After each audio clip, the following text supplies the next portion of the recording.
Inventário é mestre de dar esses erros. Cobrança de honorário errado em inventário, eu acho que é o... Primeiro que é um dos primeiros processos, né? Pode comentar aí no chat aí, mas todo mundo já... É um dos primeiros processos que a gente trabalha, muitas vezes ali, principalmente quem começa nessa advocacia autônoma, assim como eu comecei, sei que muitos começaram aí, aquelas advocacia autônoma ali, às vezes, começa advogando até para um familiar. Então, todo mundo começa ali no inventário. E aí já começa um erro. Você faz o inventário, é coisa simples, é só uma casa. Ou alô Novo Hamburgo, alô Valesca.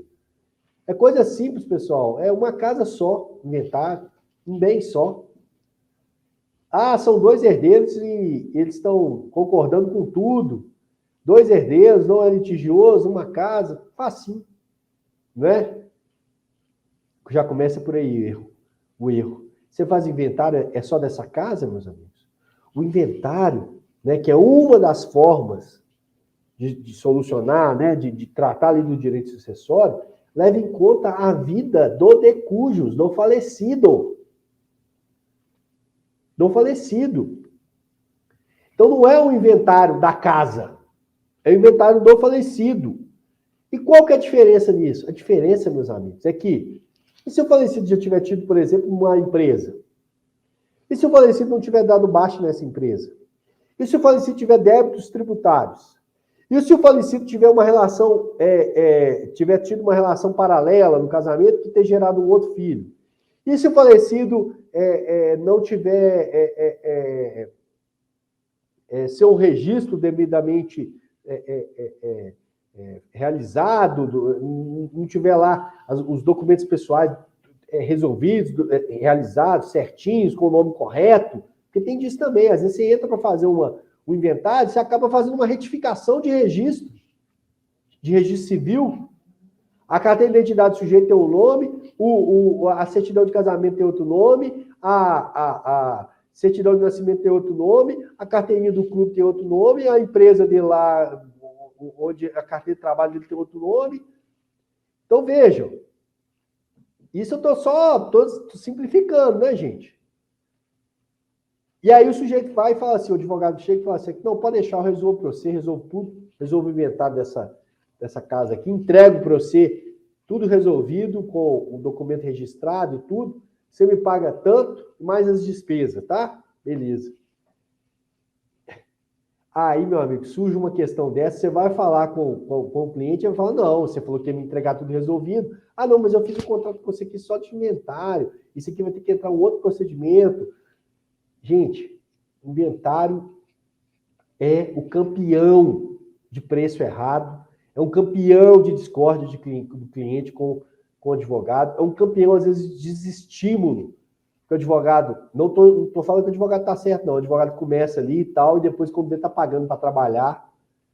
Então, pessoal, começa por aí.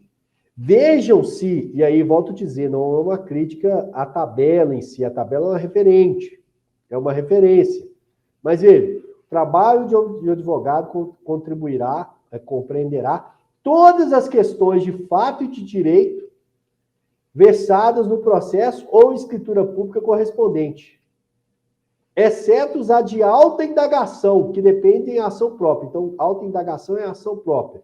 Por exemplo, o registro, retificação do registro. Tem situações hoje que pode fazer no cartório. Vocês viram aí a nova lei, né? Nós tratamos, semana passada foi tema da nossa aula passada, né, que a lei de modernização dos cartórios, muitas das questões, principalmente de registro civil, pode ser feito no cartório. Então, se eu precisar de fazer um registro civil por essa tabela aqui, ó, eu vou ter que fazer.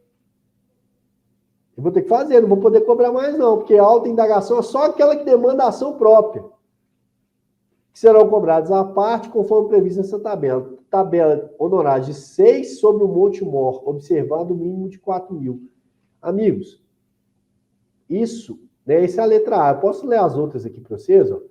Nas questões de alta indagação remetida ao juiz ordinário, os honorários são calculados de acordo com o critério fixado no artigo 17, independente daqueles fixados pelo processo de inventário, como advogado, apenas meieiro do herdeiro, 6% da minha ação,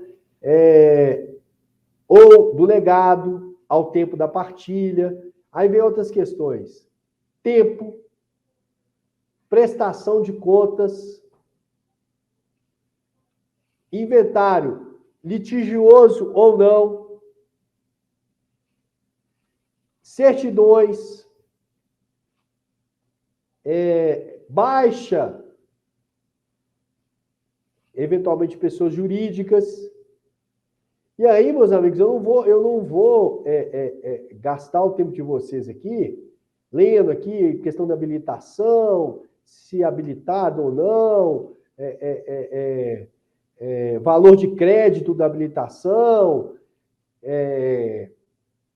não vou, questão do, não vou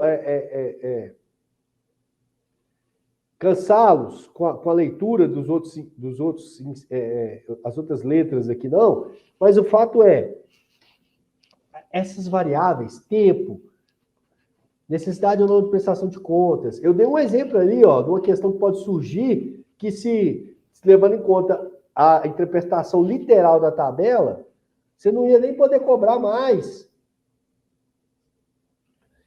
Por essas e outras, meus amigos, o inventário, eu divido por etapas.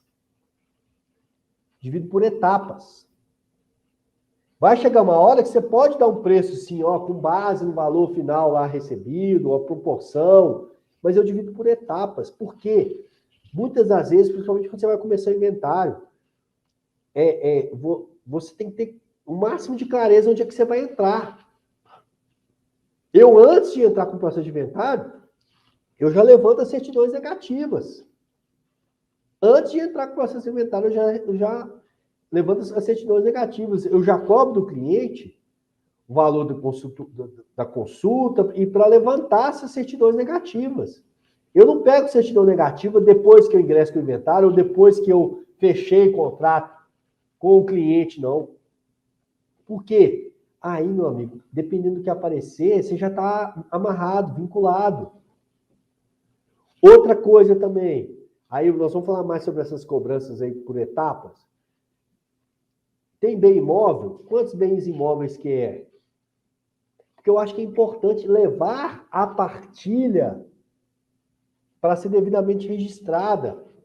Nós temos um grande problema que são as notas devolutivas. Quem já viu isso, vai batendo na porta do seu escritório. O sujeito foi lá, contratou o advogado fez o inventário, entregou para ele. Está aqui, ó. Está aqui o inventário, está aqui o formal de partilha. Pode ir lá e registrar. Aí a parte deixou para lá, não está resolvido. Aí muitas vezes, né, já estava até os bens, cada um já estava com um dos herdeiros, já não tinha nenhum problema com relação a isso. Beleza, um belo dia, seja porque alguém falece, acontece aí alguma coisa. Agora eu vou lá registrar o formal de partilha. Vou lá registrar. Chega lá, o que acontece? Nota devolutiva. O tabelião lá do registro de imóveis, ou de onde for que você for ter que averbar lá a partilha, falar lá, ó, faltou todo o documento, esse documento aqui está desatualizado, isso aqui está assim assado e tal. O que tem que fazer? Às vezes, né, dá para solucionar direto lá no cartório. Você vai lá, esclarece junto ao tabelião, abre uma divergência lá com o tabelião.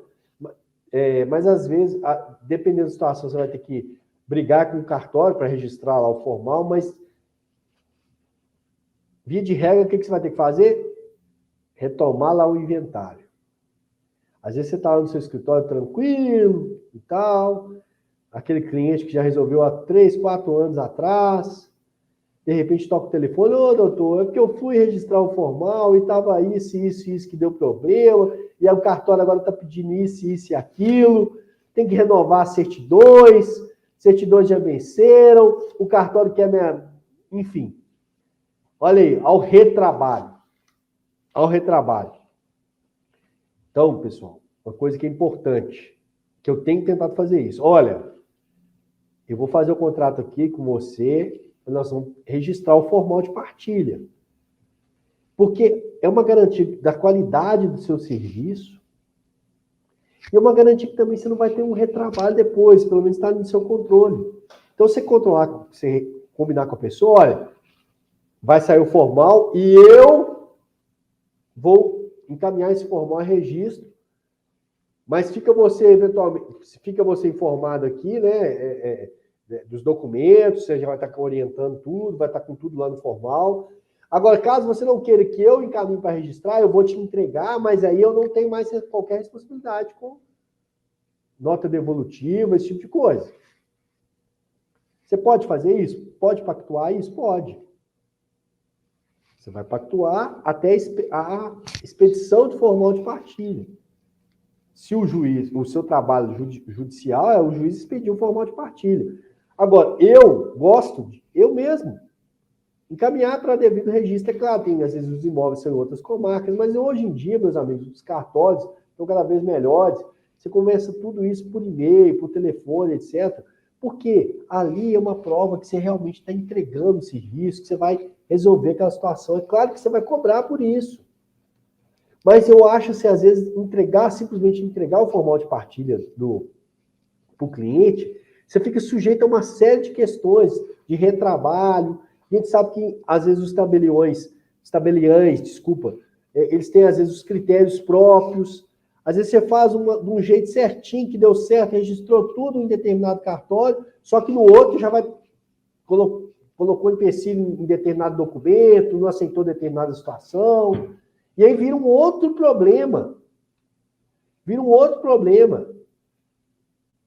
Então, nessa coisa de cobrar por etapa, eu vou falar mais disso na próxima aula, nós vamos continuar falando de honorários. Primeiro, essa fase inicial do inventário, certidões negativas, documentos atualizados, eu pego tudo e cobro por essa análise. Não quer dizer que vai me entregar aquilo que eu vou já ingressar com o inventário. Não, eu vou ver aquilo ali com base naquilo que eu vou dar o preço.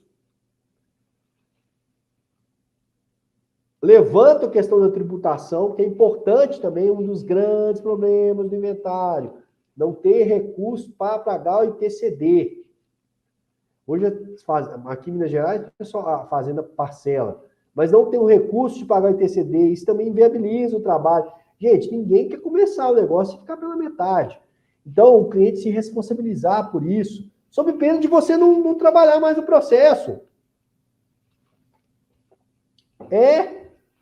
Sob pena, fala, olha, então tá aqui, ó, o ITCD aqui, nós fizemos um levantamento, vai ficar em torno de tanto a tanto, você tem que trabalhar e tal, pagar entre tal período, tem essa possibilidade de parcelamento, etc., sob pena de eu não vou dar prosseguimento. Porque senão você fica ali amarrado no processo, seu nome ali, fica parecendo que você não fez o serviço, e às vezes... Então, cuidado com essa... assim, você é o advogado, está a serviço do cliente, a serviço do direito do cliente, mas cuidado para você não se responsabilizar por coisa que não é da sua responsabilidade.